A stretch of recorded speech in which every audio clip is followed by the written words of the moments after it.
What's going on, everybody? It is Sunday the 21st and it's Easter.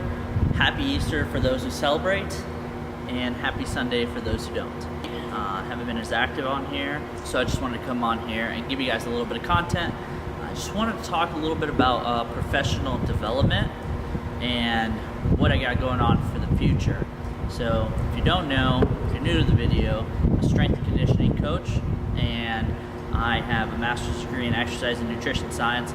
So what I'm looking at doing for continuing education, professional development, is that I'm going to be going to a conference this upcoming June from the ISSN, the International Society for Sports Nutrition. I'm a certified sports nutritionist through them, so keeping up my credentials, learning as much as I can from all these professionals, as well as learning how to apply all these principles and how to make it easy for my athletes or my clients to actually achieve their goals in a very seamless way and in a very healthy way, so that they can continue to make progress for the long term, not the short term.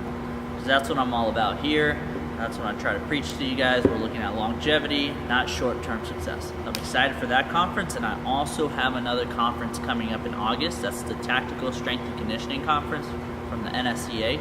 If you guys don't know what the NSCA is, it's the National Strength and Conditioning Association, and that is the association that gives you the CSCS, or the Certified Strength and Conditioning Specialist certification, to become a strength and conditioning coach. So that'll be a really good event to go to and be able to network or see people that I haven't seen in a while who are in the tactical space, training military operators, and get to learn a lot more, seeing what the latest and greatest science within the field is looking like, and being able to bring all that back and apply it with my athletes and with myself in my own training. So why are all these things really important? Because there's a lot of different ways that you can do professional development and continuing education, especially if you're in the fitness field.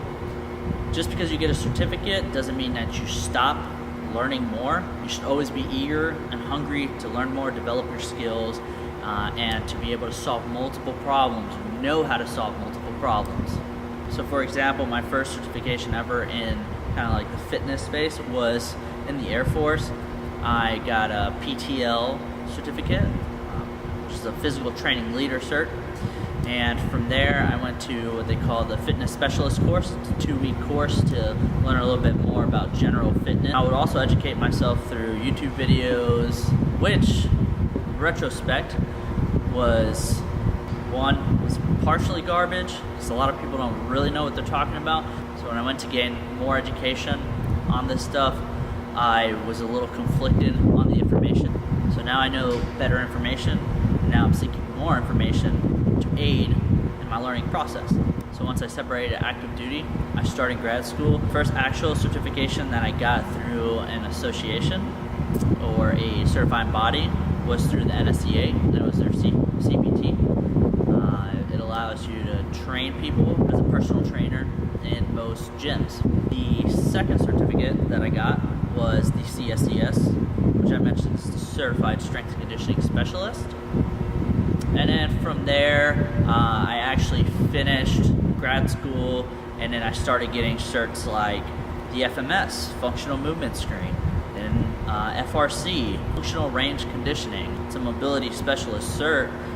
Teaches you a lot of things on how to expand mobility, how to capture end range, versus gaining what they call useless flexibility, which is having too much flexibility or being hyper flexible, not being able to control that flexibility in the end range. And I also continue to get some more certifications like the KATSU, that is a blood flow restriction cuff, and how to utilize that in training for rehab and things of that nature.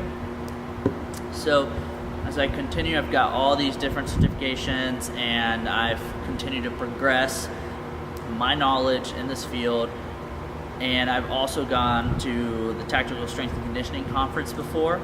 I haven't gone to the ISSN conference before, but I continue to go to these conferences where I'm going to learn, I'm going to network, and I'm going to expand my knowledge. I started a PhD, and I took an advanced neuromuscular phys and an advanced cardiovascular response to exercise course. And those were awesome, so I learned a lot from that as well. So I just continue to learn and build my knowledge based off these things. That is professional development in the sense of continuing education. And I also want to mention other professional development opportunities such as leadership abilities, mentorship abilities, and the ability to have interpersonal communication within you, your athlete, or you, your client, you, your boss, whoever it may be. So you have one aspect of continuing education, and now you have to develop yourself as a person professionally. And that comes down to whether you want to listen to podcasts, read books, reach out to a mentor, or gain knowledge and gain mentorship abilities, leadership abilities from those around you. Kind of take traits that you like and traits that you don't like, and you kind of change your leadership style based off of that, change your mentorship style based off of those things.